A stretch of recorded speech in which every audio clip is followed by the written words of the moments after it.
só para explicar, assim, para quem não sabe, como é que vai funcionar.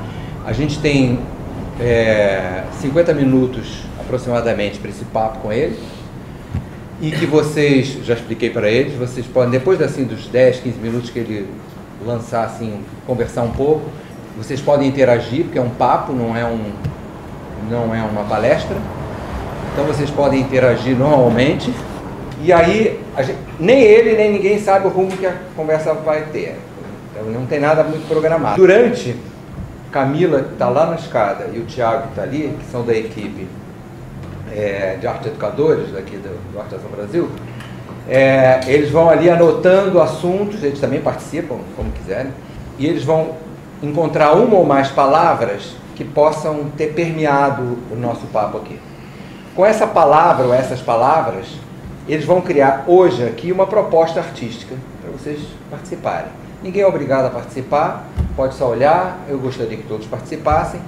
É uma proposta muito simples, quer dizer, tem que ser resolvida em pouco tempo, porque aí a gente tem mais 50 minutos para essa parte prática, digamos assim. Então, o assunto vai ser colhido, garimpado e colhido aqui com o Ricardo. E a oficina vai ser aqui mesmo. E eles ficam ali pensando o que eles vão trazer. E a gente não sabe que material vai usar, nem nada, eu também não sei. É para mostrar que a arte pode permear tudo. Onde tem subjetividade, a arte está dentro. Bom, pessoal, boa noite. Uma alegria, um contentamento estar aqui hoje com vocês. O convite do Hélio é convocação e é uma alegria. Eu gosto demais dele. Tem uma já antiga amizade, admiração por ele, por quem ele é, pelo jeito dele de ser e pela arte dele, pelo trabalho dele, pela mania do Hélio de trabalhar com educação, que para mim também é um tema absolutamente crucial, central, vital. Então a gente tem muitas identidades e eu fiquei muito feliz com esse convite, com essa oportunidade de estar aqui e conhecer vocês. O Hélio me disse, propõe um tema, e eu propus um tema que é um tema talvez muito egoísta, porque é um tema que eu gosto muito. Eu propus por um impulso de desejo, assim, quero falar disso porque sempre quero falar disso, e é muito contraditório, porque o tema que eu propus é música, corpo de memórias indizíveis. Então, se são indizíveis, que diabo estou eu fazendo aqui? Vim dizer o que é vocês se o tema são coisas indizíveis. E eu propus esse tema porque tinha que ser música, porque esse é talvez o meu tema principal, o tema da minha vida. Eu pouco exerço mais a música, eu venho me afastando do fazer musical já há 20 anos. Eu comecei muito garoto e muito cedo eu cansei um pouco, assim, e também porque eu tinha muitos outros desejos. Um desses desejos era a literatura, eu queria me tornar escritor. Desde menino eu tinha uma dúvida, assim, entre a música e a literatura, e a música veio primeiro, veio de uma maneira mais natural, e eu fiquei adiando esse desejo pela literatura, até que ali pelos 40, eu disse, não, está na hora. Eu estava cansado, vida de músico, especialmente músico brasileiro, é um pouco de comissário de bordo, né? Na hora que você desce do avião, você vai à falência, quer dizer, ou você viaja, ou você não paga as contas. E aí eu disse, não, vou parar de viajar, vou parar de fazer música e vou me dedicar à literatura. E aí quando eu fui para a literatura, eis que o tema da minha literatura é quase que exclusivamente a música. Foi sobre ela e com ela e em torno dela que eu fui me tornando escritor. Então, o meu tema é a música, né? Depois eu escolhi a palavra corpo porque a música sempre tem uma conotação um pouco extraterrestre, assim, é um pouco o mundo dos deuses, é um mundo assim. Eu era garoto, quando comecei a compor, tenho uma tia que é muito religiosa, e foi uma pessoa de uma fé muito intensa, assim, muito bonita, me incentivou muito, foi muito importante para mim. E ela dizia para mim: meu filho, o Espírito Santo canta no seu ouvido. E aquilo para mim era uma imagem fantasmagórica. Eu também sou uma pessoa de muita fé, sou católico, isso foi sempre uma coisa importante na minha vida, mas é como se tivesse uma pombinha arrulhando, pousado no meu ombro. E aquilo tinha que virar música. Não é isso. Tá? Então, eu sempre fiz um esforço de chamar a atenção que música é corpo, música é matéria. Não há música não corpórea, não física. Não há essa abdicação do corpo para se fazer a música. Ao contrário, para você fazer a música, para você ter a música como músico ou não, você tem que corporificar, você tem que se voltar ao corpo, você tem que ir ao corpo, você tem que dar poderes ao corpo, você tem que permitir que o corpo entre em contato com a música, é uma troca, né, com esse ente que é a música, se dá pelo corpo, né? E o corpo entendido como uma coisa que não está à parte daquelas coisas das quais normalmente separamos o corpo. A inteligência, a emoção. Então, o corpo é um pouco uma matéria maldita, né? Que morre, que dói, que sofre, que goza também, que vive, que experimenta a vida. Mas o corpo é essa coisa precária, né? Essa coisa difícil, pesada, que a gente carrega, que a alma carrega a vida inteira, até que um dia a morte nos libertará e chegaremos ao paraíso. Como assim? Não será o contrário? Será que o corpo não é o próprio paraíso? Não terá sido esse o grande presente? Não será essa a imagem e semelhança? Né?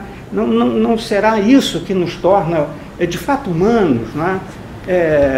E esse corpo que não está destituído de inteligência, de alma, de emoção, ao contrário, ele está constituído por tudo isso. Né? Ele é uma espécie de amálgama, de bronze, onde todas essas coisas se fundem, se realizam. Né? Isso na música é ainda mais importante.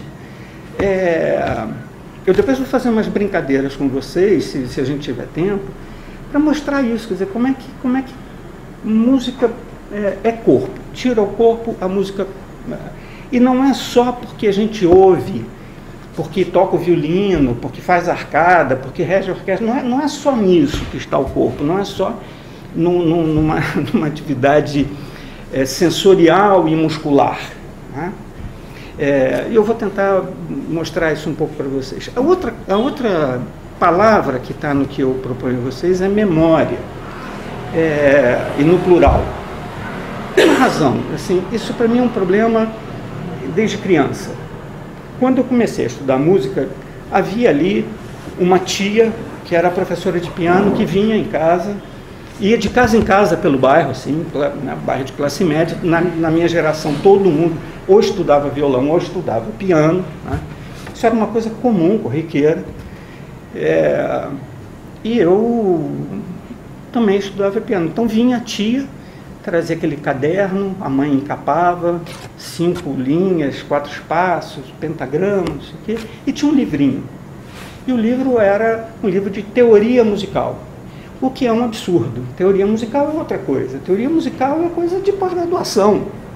O que tem ali, que as pessoas chamam de teoria musical, na verdade são elementos da linguagem musical. O que é a clave, o que é a linha, o que é o espaço, o que é o bemol sustenido, a escala. São elementos da linguagem musical. É mais ou menos como você comparar a alfabetização com teoria literária. Quer dizer, isso é um atropelo que acaba virando um assassinato. Né? Até hoje eu encontro pessoas que dizem assim: ah, maestro, aquilo é impossível. Aprender aquelas notinhas, aquelas coisinhas, não, aquilo é impossível. Assim, como impossível? Aquilo é uma banalidade. Não há nada mais fácil no mundo do que aprender os elementos da linguagem musical. Se você vai escrever uma sinfonia com isso, ou vai tocar um concerto, é um outro problema. Né?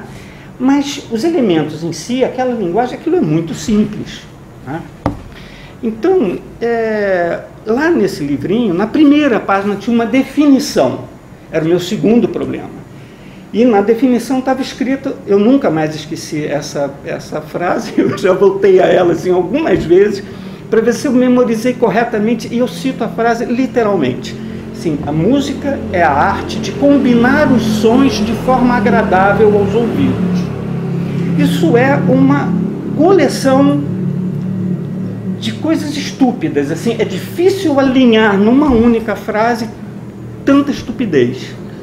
Porque a música é arte, tá bem, até aí vamos. De combinar os sons, não, porque se não põe os dadinhos, vamos fazer daqui um jogo e vamos combinar aleatoriamente, tá certo? Teve gente que fez isso de forma brilhante. Cage foi inventar, John Cage, um compositor americano do século XX, foi inventar jogos musicais a partir de elementos completamente aleatórios. Assim, vamos jogar? Vamos fazer isso? Tá? Sura pode fazer 30 jogos cênicos aqui conosco, tá certo? É um jogo, mas a arte não é de combinar. De combinar os sons. Os sons quer dizer que a gente trabalha com sons. Dizer que a música é a arte de combinar os sons é dizer que a arquitetura é a arte do tijolo, do cimento, do vergalhão.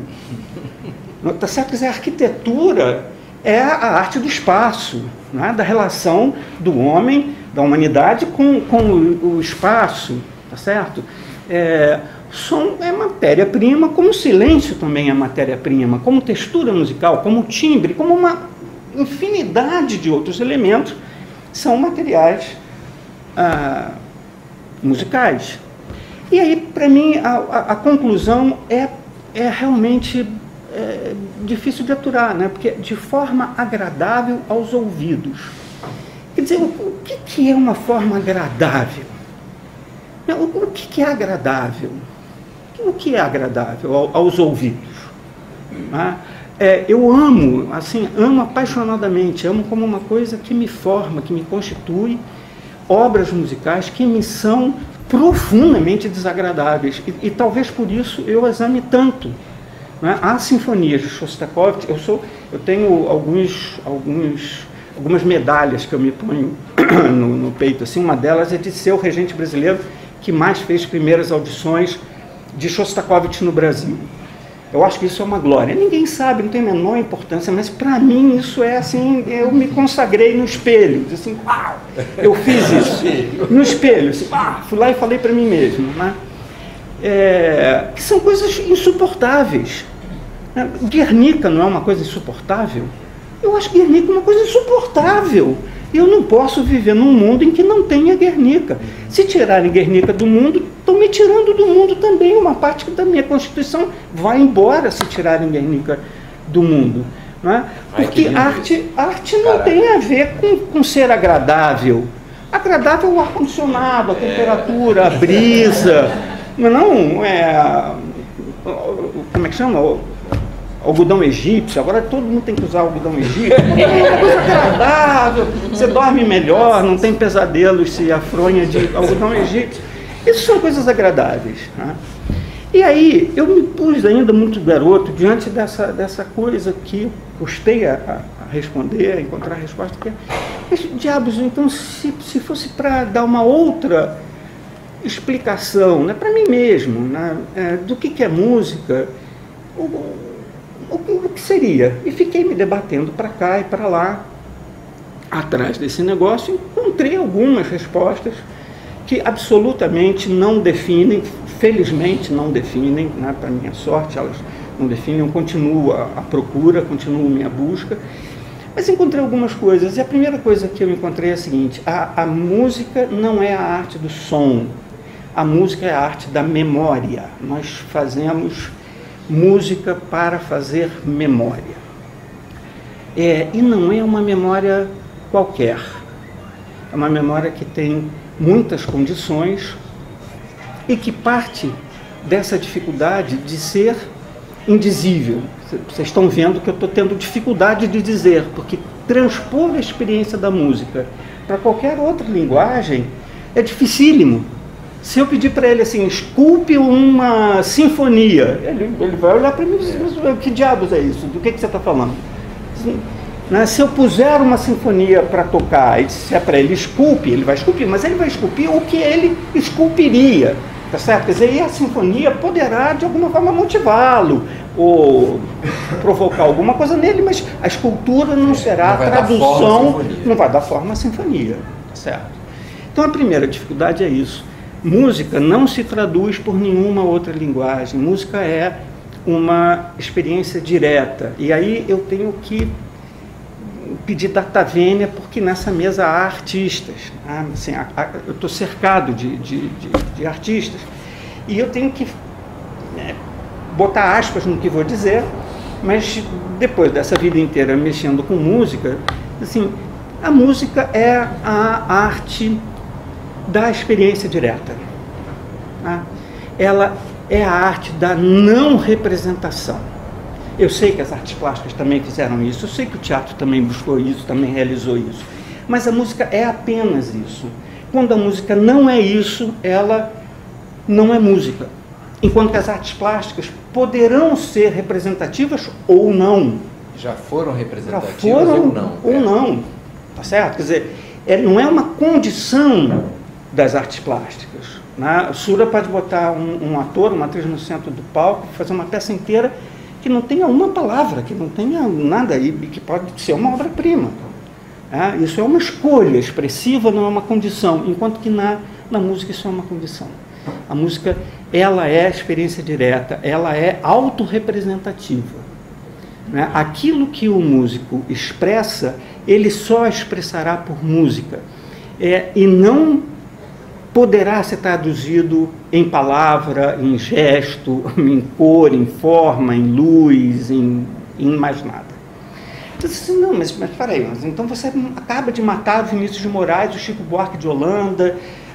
Não, aquilo é letra, aquilo é uma outra coisa. É claro que ao longo da sua história, a arte foi abraçada e abraçou muitas outras artes, o teatro, as artes plásticas, a poesia, o teatro, a ópera nada mais é do que uma busca, né, de se abraçar com outras artes, né, não da música se abraçar, mas das artes se abraçarem. Né? Mas o que quero dizer é que ela não quer dizer nada. A música não tem o que dizer. Ela não tem nada a dizer. Ela não significa nada. E essa é a força, esse é o poder, essa é a beleza da experiência musical. Ela ser essa experiência essencialmente humana, que diz do humano aquilo que mais nada pode dizer. Todos nós conhecemos a experiência de sentirmos alguma coisa e de dizermos algo assim, eu queria poder te dizer o que eu estou pensando, eu queria poder dizer o que eu estou sentindo, e não consegue. Na verdade, não há palavra que alcance, não há gesto, não há luz, não há cor, não há nada que alcance aquilo. O gesto, a luz, a cor, a forma, alcança muitas coisas da expressão humana, da complexidade humana, mas não dá conta de tudo. Fica lá uma parcela, fica um pedaço da condição humana, da complexidade humana, que para esse cantinho da alma humana, da complexidade humana, o humano engendrou uma coisa chamada música. Diz assim, vou botar luz naquele cantinho ali, vou tentar dialogar com aquele cantinho, vou tentar perceber e vou tentar expressar aquilo aquele cantinho indizível que está no cantinho invisível. Aquilo que o teatro não disse, que as artes plásticas não disseram, que os outros não disseram, apesar de terem dito tanto, aquele cantinho ficou ali. E esse indizível... Eu acho, Ricardo, que todas as linguagens têm um cantinho indizível. Né? Todos os movimentos, toda forma artística, nas artes plásticas, nas artes visuais, a gente está cheio de cantinho indizível. Claro, com certeza, mas será que não são os cantinhos indizíveis do universo plástico, quer dizer, do alcance do que é plástico? Você diz que o indizível, por exemplo, na música é diferente do indizível nas artes visuais, no teatro, no trabalho corporal? A mim parece que sim. A mim parece que sim. Quer dizer, e acho que tem uma... Eu nunca pensei, né? Quer dizer, o cantinho indizível eu acho que é tudo. Uhum. Eu acho que é a melhor representação, adorei isso, inclusive. que eu acho que são os espaços vazios, né? Eu queria te fazer uma pergunta. Você acha que a música tem uma função? Não, nenhuma. Ela é Você acha, aproveitando que a Sura está aqui, você acha que o teatro tem função? Ai, não quero falar agora. Não? Bom, porque eu... porque as artes plásticas não têm uma função. Isso incomoda profundamente as pessoas. Sai todo mundo procurando, porque ninguém quer o cantinho indizível. Isso. Então, ninguém quer a falta de função. Isso. Ninguém quer o espaço vazio. Ninguém quer o espaço vazio. É isso aí. Então, com isso eu não quis roubar o cantinho indizível para nós músicos. Assim, sim. Todos, não, eu sei. Todos temos cantinhos claro, invisíveis. Mas há um certo cantinho indizível, escondido, misterioso, que o caminho para ele, o caminho de ida e de volta para ele, eu acho que é a música. Porque ele não tem outros cantinhos. Ele não tem esses espaços dizíveis, expressivos, de outras maneiras, né, que as artes têm. Ela é aquela coisa ali esquisita, inútil, sem função, não serve para absolutamente nada, e essa é a beleza dela, essa inutilidade, essa não funcionalidade é a função dela, é porque ela serve, não servir. Ela serve para não servir, né? Como as outras artes, eu acho também. Então, e tem uma coisa ainda que faltava no raciocínio, que é essa coisa da memória, né? Explicitar um pouco essas memórias que eu estou dizendo que são indizíveis. Vou contar uma breve, quer dizer, vou tentar contar uma longa história de forma breve. A gente está um pouco acostumado, né, com uma visão da Grécia, aquela Grécia ali civilizadíssima, cheia de filósofos, arquitetos incríveis, artistas incríveis, o teatro grego, a poesia grega, tudo aquilo, né? E tem uma coisa na Grécia que é a Grécia pré-clássica, a Grécia ainda dos pastores, ocupando ali uma faixa enorme do sul da Europa, né? Aquela Europa mediterrânea ali, o que depois se constituiu como a Grécia, os gregos, estavam esparramados numa faixa que vai mais ou menos desde Barcelona, aquela coisa desagradável ali chamada Barcelona, aquela terra horrorosa, até aquela outra parte do mundo horroroso também, que é a Turquia, aquela coisa desagradável. Então eles estavam esparramados por ali. E eles tinham uma marca que era o seguinte: eles escolheram não ler e não escrever. Eles não queriam. Eles tinham contato com outras culturas, outros povos que liam, que escreviam, e eles, senão, isso aí eu não quero saber. Por uma razão,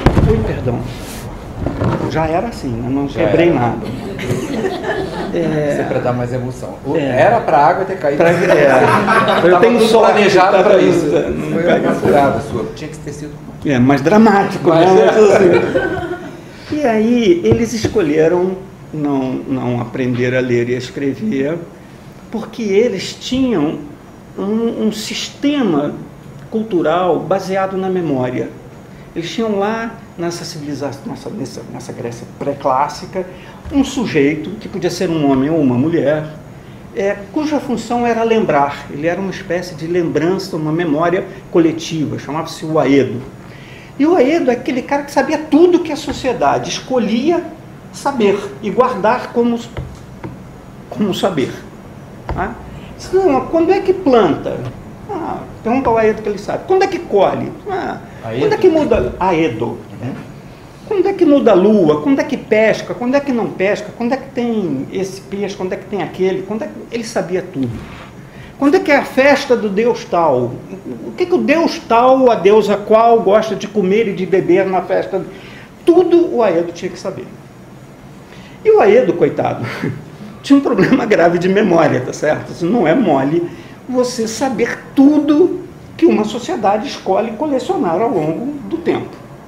E ele foi inventando uns truquezinhos mnemônicos para guardar todo esse conhecimento. O primeiro truque que parece que ele criou é que ele tinha que reduzir todos aqueles conhecimentos em frases curtas. Ele não podia dizer quando é que planta trigo num parágrafo. Ele tinha que dizer quando é que planta o trigo numa frase. Essa frase tinha que ser curta.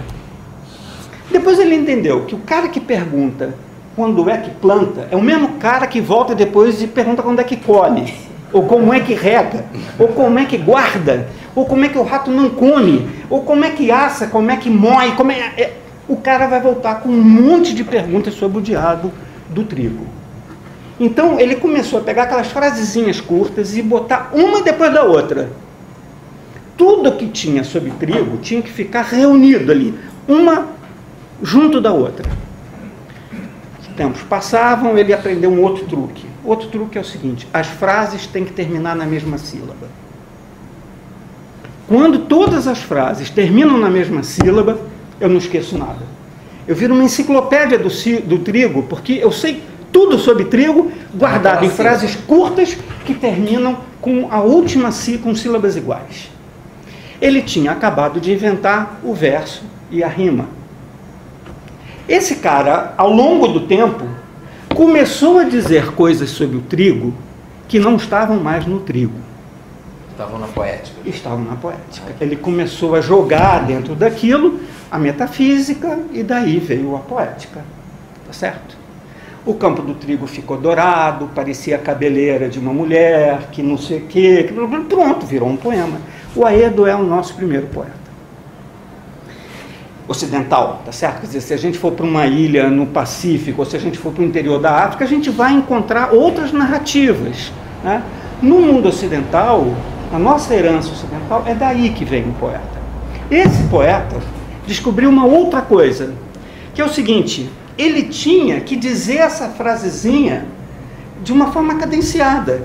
Se ele tivesse um jeito de guardar esse negócio numa mesma batida, ficava mais fácil ainda ele guardar. E ele podia guardar mais coisas. A enciclopédia sobre o trigo ia crescendo. Depois ele aprendeu que ele podia entoar essa coisinha que ele dizia, ritmada. E ele inventou uma coisa chamada melos. Então, quando ele dizia aquela coleção de frases sobre o trigo, ao invés de ele dizer o trigo se planta quando o trigo se colhe, o trigo se guarda, não sei o quê, ele começou a fazer assim: o trigo se guarda, o trigo... Ou seja, o primeiro poeta é também o primeiro músico. Homero era um músico. Homero era um cantador. Homero jamais escreveu a Ilíada. Jamais. A Ilíada era uma coisa de cor, que ele cantava, ele não dizia. Está claro isso? Então, com isso eu tentei mais ou menos dizer a vocês o indizível, quer dizer, essa coisa dificílima, pelo menos para mim, de ser dita, que música não é a arte dos sons, música não é para ser agradável, música de elevador, música de consultório de dentista, música de fundo, música de restaurante, essas coisas são ofensas, né? São agressões. Mas são buscas de função, eu acho que por isso que elas são buscas de função, tem que estar ali, né? É música para isso, música para aquilo. É uma busca de função. É uma busca de função. E é agônico, né? Eu fico desesperado. Eu sento num restaurante para comer e tem música, eu vou embora, porque eu não... É isso mesmo. Mas porque, pensa bem, aquilo não é um discurso, não tem alguém dizendo alguma coisa, para não estar falando, para estar só tocando, mas tem alguma coisa sendo dita ali. Imagina você ir jantar num lugar onde ficam recitando Shakespeare. Você vai embora, tá certo? Quer dizer, porque ou janta, ou ouve Shakespeare, ou conversa, ou toma um pileque, tá certo? Quer dizer, não dá para jantar ouvindo Shakespeare, tá certo? Ou qualquer outro, tá certo? Então, quer dizer, em princípio, essa era a provocação, né, para vocês, de entendermos a música como esse corpo, essa experiência que é corpórea, né? Assim, como é que vai ser depois que morrer, eu não sei. Vai ver que é uma imersão musical fantástica, uma maravilha. Eu vou poder tirar do repertório tudo que eu não gosto, só vou ouvir aquilo que eu gosto. O paraíso é uma imaginação muito pessoal, né? Cada um de nós pode criar o seu próprio paraíso, não precisa seguir nenhuma ideia definida de paraíso. Então, o que é depois não sei, mas enquanto estamos aqui, eu acho que é isso, é esse corpo de memórias indizíveis, não no sentido de intraduzíveis, irrepresentáveis, né? De que se dão nela mesma, com ela, ou em mais nada. Mas eu concordo com o Elinho, com aquela intervenção que você fez, essa palavrinha. Quando ele diz Se tiver ferido ele ou alguém, é uma interferência. Então, que todas as artes têm o seu lugarzinho ali, que você chama de indizível. Eu acho que não. Eu acho que não é o indizível. Eu acho que ele é o ponto de partida para todas as criatividades. A Clarice dizia que um artista tem que ter algo a dizer e dizê-lo. Um escritor tem que ter algo a dizer e dizê-lo. Então, mas isso não pode nascer no espaço do indizível. Pois é, mas é aí que eu acho que ele não é jamais indizível.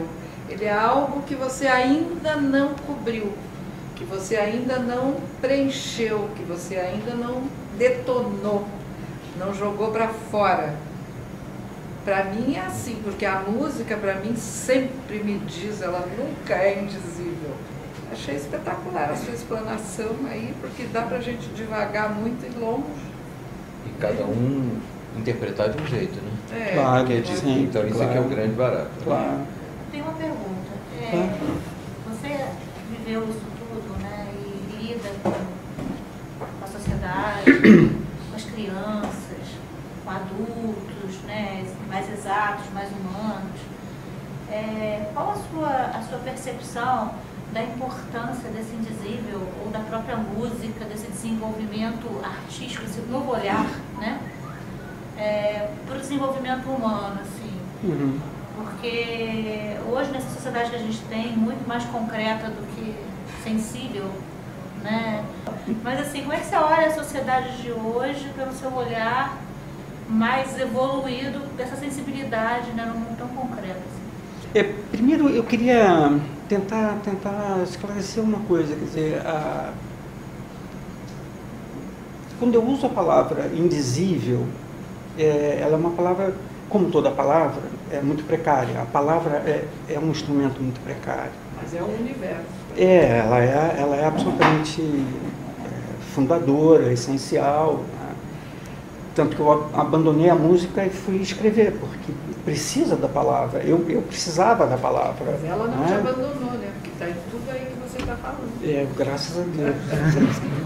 E foi um jeito de juntar as duas, né? Então, talvez uma palavra que seja um pouco mais próxima desse indizível seja o que é representável e o que não é representável. Talvez a questão da representação seja um melhor caminho do que do dizível ou não dizível. Eu não esqueci da sua pergunta, não. Então, o que eu quero dizer com isso é o seguinte: a gente vive num mundo do que é representável. A educação está toda baseada em representação. Eu, por exemplo, adoro matemática. Sofri muito com matemática a vida inteira, até um momento em que eu li um livro de um professor francês contando a história da matemática. E a matemática se transformou para mim e eu me apaixonei pela matemática. Mas a matemática é representação. Não é? É uma representação tão poderosa que ela pode representar quase tudo. O universo se representa por matemática. Música está impregnada de matemática. Se tirar a matemática da música, a gente aí mesmo é que vai calar tudo, não tem música, porque como é que a gente já é indizível, já tem dificuldade, não representa nada, não serve para coisa alguma, de sentido é matemática, acabou com a gente, né? Então, música, quer dizer, matemática é uma linguagem poderosa para as representações. O estudo dos idiomas, das linguagens, né, é representação. Mapas são representações, fórmulas são representações. A escola está baseada no ensino e no aprendizado de representações. E, como eu defendi de início, me parece que a humanidade não se resume àquilo que é representável. Há muito do humano que não é representável. Tá? Então, minha utopia, né, meu desejo irrealizável, minha quimera, sei lá, não é essa, quer dizer, é a de buscar introduzir no mundo, trazer ao mundo as coisas que não são representáveis, né? Propor ao mundo o valor da representação.